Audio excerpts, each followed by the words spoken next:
एक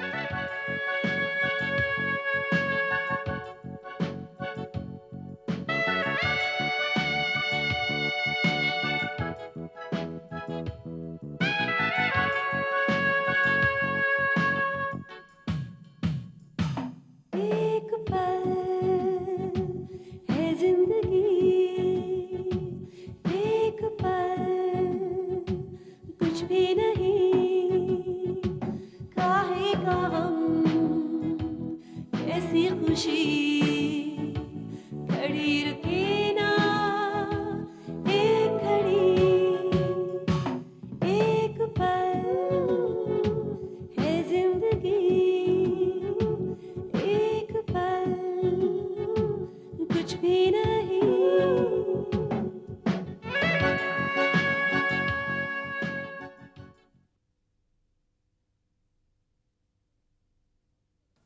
आपको क्या लगता है त्यागी जल्दी छूट जाए? त्यागी जुर्म की दुनिया में काफी मशहूर है और केस तो कठिन है लेकिन नामुमकिन नहीं है। क्या बता रहे हो तुम? कुछ नहीं हुआ। क्यों आई आप यहाँ? कुछ नहीं हुआ। क्यों नहीं हुआ है? देखिए मिसेस रंका देवी, मुझे आपको बड़े अफसोस के साथ कहना पड़ रहा है कि अब इन्हें आपको यहाँ से ले जाना होगा। लेकिन कहाँ ले जाना होगा? घर। अब ये बिल्कुल ठीक हो गए हैं। शीला और मेरे रिश्ते के दरमियान काफी फासले आते जा रहे हैं। कभी कभी तो ऐसा महसूस करता हूँ कि शायद ये रिश्ता खत्म ही हो रहा है।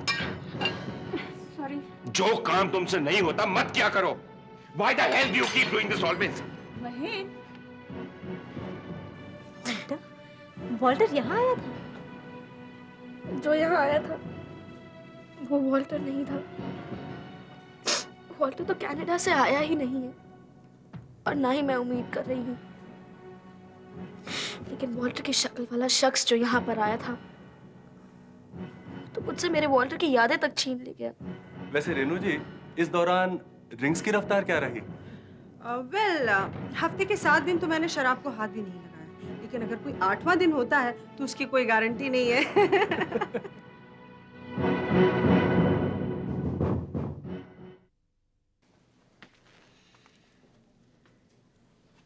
बेटे, तुम यहाँ अकेले क्यों बैठे हो? मम्मी, जब घर पर कोई अकेला हो तो अकेले ही बैठेगा ना। बात तो तुमने लाजवाब कही, लेकिन मेरा सवाल था कि तुम ऐसे अकेले क्यों बैठे हो? तो मम्मी, आप मुझे बता दीजिए कि मैं कैसे अकेले बैठा करूं। कुछ ऐसे कि जब तुम्हारी मम्मी तुम्हें देखें तो उन्हें बुरा न लगे।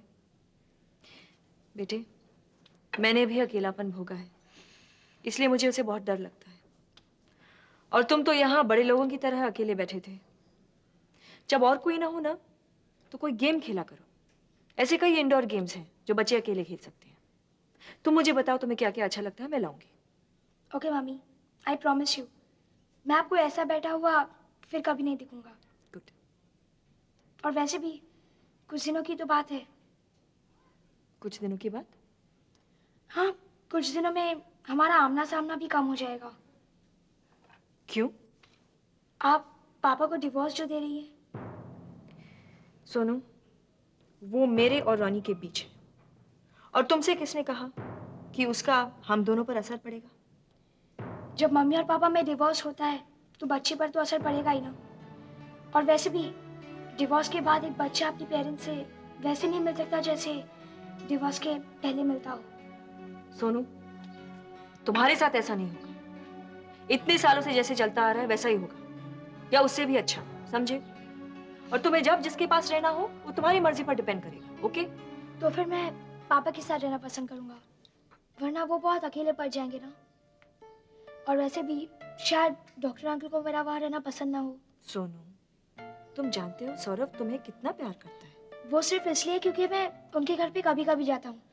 अगर मैं उनके घर पे रहने लगा तो फिर अगर उन्हें बुरा लगा तो मैं भी वो घर छोड़ दूंगी, समझे? अपनी मम्मी पर से एकदम से यकीन मत खत्म कर दो।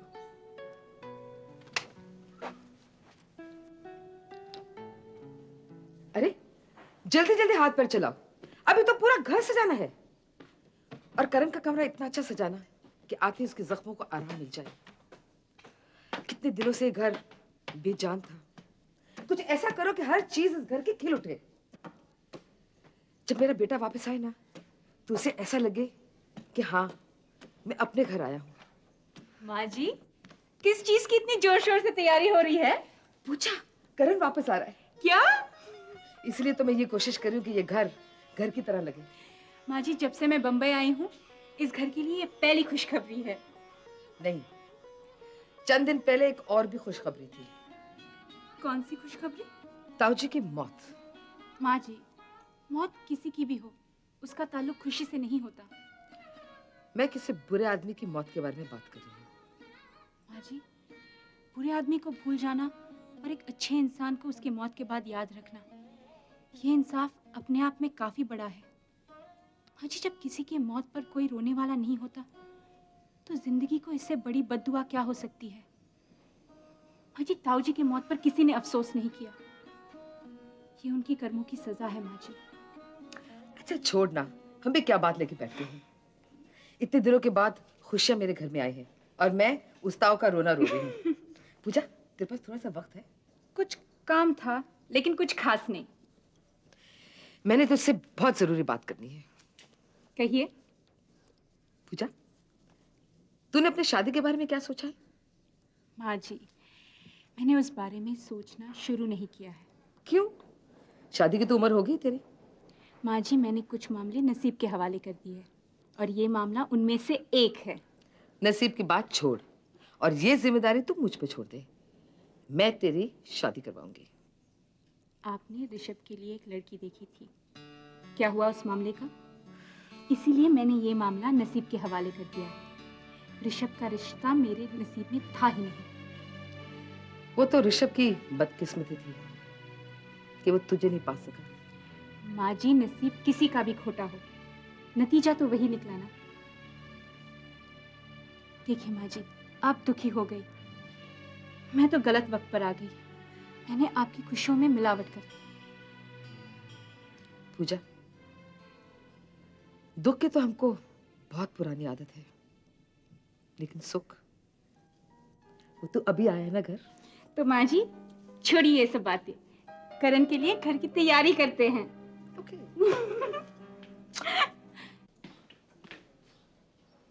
अरे, आज अचानक अपनी बहन की याद कैसे आ गई? हाँ, काफी अरसा हो गया किसी का ताना नहीं सुना, तो सोचा कि सुनाए।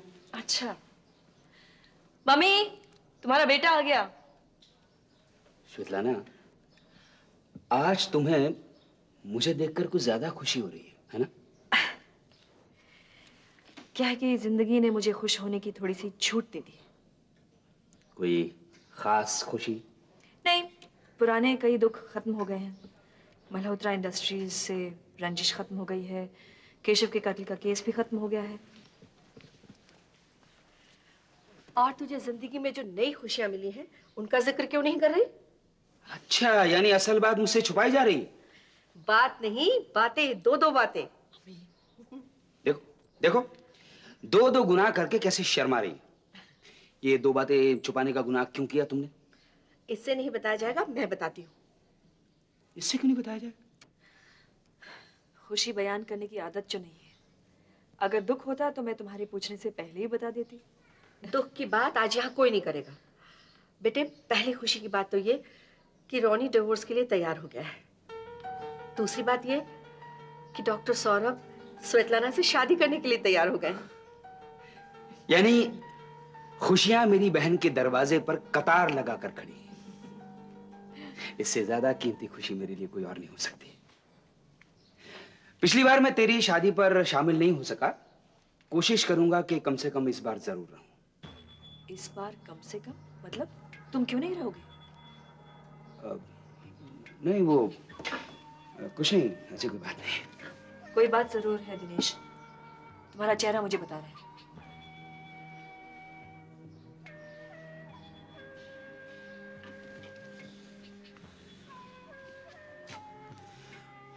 मुझे जल्द से जल्द एंटवर्प के लिए रवाना होना पड़ेगा।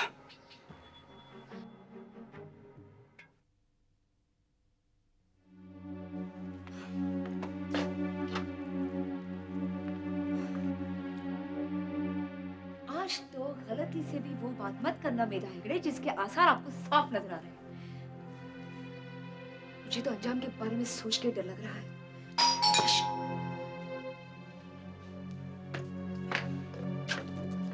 ऋषभ, लॉन्ड्री। ये कोई वक्त है लॉन्ड्री लाने का? हाँ, जब भी मूड किया आप मुंह उठा के चले आए। सॉरी मैम साहब, और कल परसों लॉन्ड्री बंद रहेगी तो ग्राहक को तकलीफ ना हो, इसलिए सबके कपड़े पहुंचाने आए। ओके, ठीक है, जाइए। शुक्रिया। जरा चेक कर लीजिए, मैं बिल बताता हूँ। मैं कहीं भागे नहीं जा रही हूँ, बिल बाद में होता रहेगा, प्लीज। अच्छा।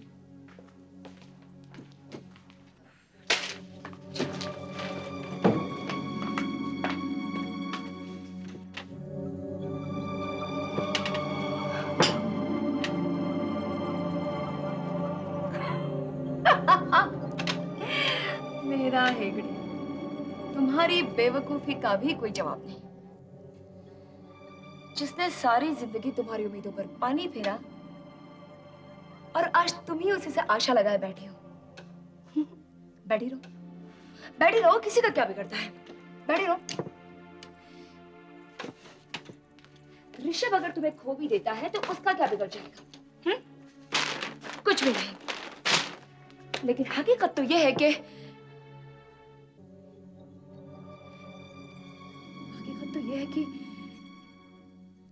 शायद तुम ऋषभ को खो दो हमेशा के लिए।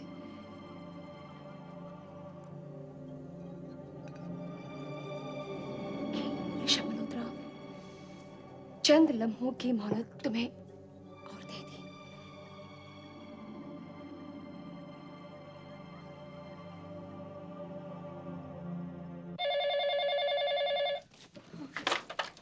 हेलो। हेलो दीदी। रूबी, हाँ रूबी, तुम बोलो। क्या बोलो? तुम्हारी आवाज सुनकर लगता है कि तुम मुझसे बात नहीं करना चाहती हो। कैसी बातें कर रही हो रूबी, बोलो। सही बात कर रही हूँ। फिलहाल तुम्हारा मूड मुझसे बात करने का नहीं है, क्योंकि तुम किसी और के फोन की उम्मीद लगाए बैठी थी और झट से फोन उठा लिया और मेरी आवाज सुनी तो तुम्हारी सब उम्मीदों पर पानी फिर गया। क्यों दीदी? रूबी, अब तुम मेरा कोर्ट मार्शल करना बंद कर दोगी प्लीज? ऋषभ के फोन का इंतजार कर रही थी क्या? उफ, क्यों तुम सवाल पर सवाल करती जा रही हो रूबी? ठीक है, एक आखिरी सवाल।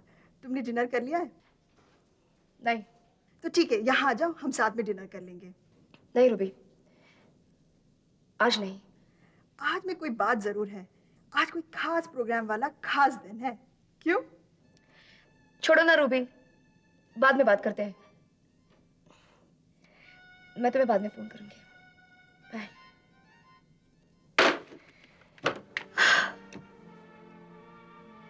हाँ, आज एक खास दिन है, क्योंकि आज मेरी जिंदगी का अच्छा खासा बुरा दिन है। मुझे जल्द से जल्द एंटवर्प के लिए रवाना होना पड़ेगा। यानी तू हमें छोड़कर जा रहा है? अब जाना तो पड़ेगा ना माँ। लेकिन तुम्हारी आवाज में ऐसी मजबूरी मैंने पहले कभी नहीं सुनी थी। और जहां तक मुझे याद है, तुम अब यही रहने का इरादा करके आए थे, है ना? देखो अब मैं तुम्हारा वो बचपन वाला छोटा नालायक भाई नहीं हूँ, कामकाजी हूँ। एडवर्ब में पूरा कारोबार छोड़कर आया हूँ मैं। छोड़कर तो तू पहले भी आया था, लेकिन जाने की बात तो तूने पहले नहीं कही थी। और तुम मुझसे कहते थे कि यहीं बैठकर अपने कारोबार पर निगरानी रखी जा सकती है, कोई प्रॉब्लम नहीं है। हाँ, पहले ऐसा था। यानी कि अब कोई प्रॉब्लम आ गई है? नहीं, ऐसा कुछ नहीं है। कोई बात जरूर है जो तुम मुझसे छुपा रहे हो, क्योंकि दुख और परेशानी दोनों तुम्हारी आवाज में सुनी है मैंने। तुम लोग बेकार में पता नहीं क्यों। बेकार में? तो क्या फिर तू बेवजह हम लोगों को छोड़कर जा रहा है? मैं तो समझी थी कि अब मैं अपनी आगे की जिंदगी दोनों बच्चों के सहारे गुजार दूंगी, लेकिन तू हमें छोड़कर क्यों जा रहा है बेटे? तुम कब लौटोगे? वो मैं पहुंचने के बाद ही तय कर पाऊंगा। ठीक है, तो फिर मैं शादी भी तुम्हारे लौटने के बाद ही करूंगी। देखो तुम्हें मेरी कसम है, तुम ऐसा कुछ नहीं करोगी। यानी कि तुम जानते हो कि तुम्हारा लौटना मुश्किल होगा, है ना? मैंने कहा ना कि मैं वो पहुंचने के बाद ही बता पाऊंगा। लेकिन फिलहाल ये तो बता सकते हो कि वहां की प्रॉब्लम क्या है। ऐसी कोई बात नहीं है श्वेतलाना, ऐसी कोई बात नहीं है। देखो मैं यहाँ पर आया था तुम्हें तुम्हारी खुशियां हासिल करवाने के लिए, वो तुम्हें हो गई, मेरा काम खत्म हो गया। अब मैं जाकर अपना काम धंधा देखूं। हाँ, तुम यहाँ आए थे मुझे मेरे दुखों से छुटकारा दिलवाने, और दिलवा भी दिया। लेकिन तुम मुझे बहुत बड़ा दुख देकर जा रहे हो दिनेश। तू मुझे कोई उम्मीद भी देकर नहीं जा रहा, ना ही अपने वापस आने की तारीख बता रहा है। ये तो बिल्कुल वैसे ही हो गया जैसे तू पहले हमें छोड़कर गया था। फिलहाल तो मैं इतना कह सकता हूं कि मुझे जाना है, बहुत जरूरी है, बस।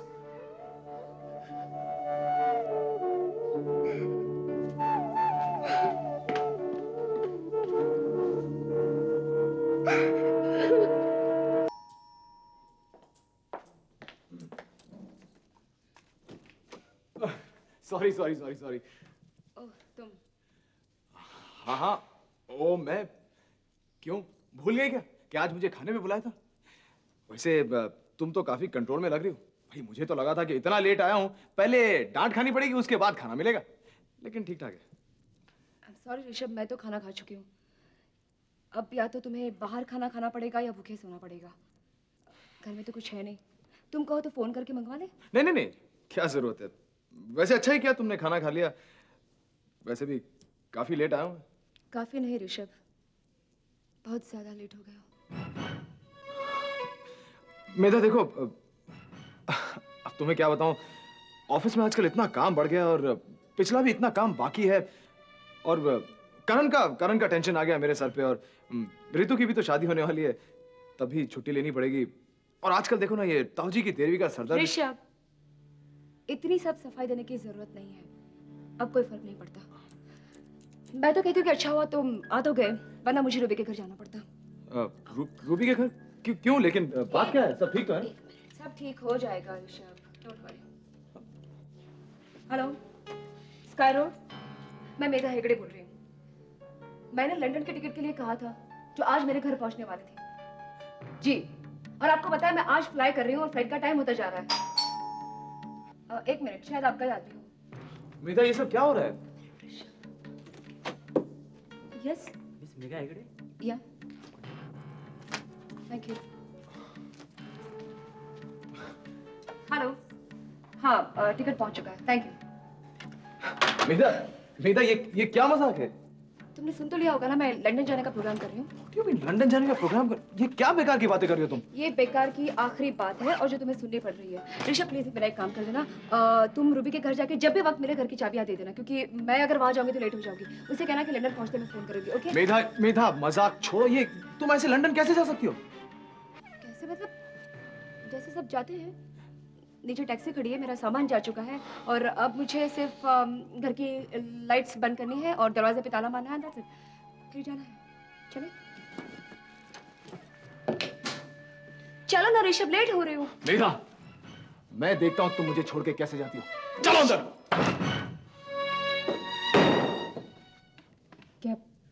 क्या तुम्हारे साथ भी ऐसा बर्ताव किया करते थे? कैसा बर्ताव? तुमने देखा ना, उस दिन जरा सी कॉफी छलक गई तो कैसे रिएक्ट किया महन ने। मेरे साथ कभी ऐसा बर्ताव नहीं करते थे, क्योंकि मैंने कभी उसके लिए ना खाना बनाया ना कॉफी बनाया। देखो ना आजकल कैसे चिढ़े चिढ़े से रहने लगे हैं मुझसे। जानती हो, आजकल महन के चेहरे पे मुझे अपने लिए नई लकीरें दिखने लगी हैं, नफरत की लकीरें। नहीं शीला, वो नफरत की लकीरें नहीं हैं, वो खौफ की लकीरें हैं। खौफ की? शीला, मैं हमेशा तुम्हारी तारीफ करती हूँ कि तुम महीन को मुझसे ज्यादा समझ पाई हो, और मुझसे बड़ा सहारा तुम बनी हो महीन के लिए, इसलिए तो आज वो तुम्हारे साथ है। लेकिन तुम उसकी एक कमजोरी नहीं समझ पाई। कौन सी कमजोरी? महीन को अकेलेपन से डर लगता है, और वो जब अपने आप को अकेला महसूस करता है तो अपने आप को तबाह करने पर तुल जाता है। शीला, महीन ऐसा इंसान है जिसे अपने आंखों के सामने अपना अक्स दिखाई दे तभी उसे अपने आप पर यकीन होता है। उसे एक आईने की जरूरत होती है, और आज तक तुम उसके लिए आईना थी, जो मैं कभी नहीं बन पाई। निशी, मेरी समझ में कुछ नहीं आ रहा, कुछ समझ में नहीं। Come on, relax. ऐसा कोई बड़ा प्रॉब्लम नहीं हुआ है। तुम अपने बेटे की परवरिश में इस तरह खो गई हो कि महेन अपने आप को अकेला महसूस कर रहा है। तुम 2-4 नौकर और रख लो, लेकिन महेन की तरफ पूरा ध्यान दो। तुम यूं समझो कि जितना इंपॉर्टेंस तुम्हें अपने बेटे को देना है, उतना ही महेन को देना है। तुम्हारे एक नहीं 2 बच्चे हैं। अंडरस्टैंड?